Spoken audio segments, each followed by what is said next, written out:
ক্রিসমাসে জয় মাতা দি মন্ত্রজপী কাল রণবীর সহ গোটা কাপুর পরিবারের বিরুদ্ধে দায়ের হয়েছে অভিযোগ।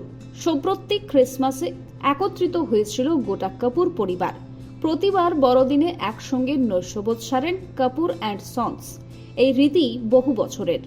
বছরভর ব্যস্ত শিডিউল থাকলেও এই একটি দিন সকলে সময় বের করে নেন। রণবীর আলিয়াও হাজির হয়েছিলেন সেই পার্টিতে।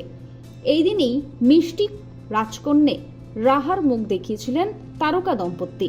কাপুরদের সেই ক্রিসমাস পার্টির ছবি ভিডিও দিন কয়েক ধরেই নেট পাড়ায় দাপিয়ে বেড়াচ্ছে। সেখানেই একটি ভিডিওতে রণবীরকে দেখা গিয়েছে কেকের উপর পানীয় ঢেলে তা জ্বালানোর সময়ে জয় মাতা দি বলতে।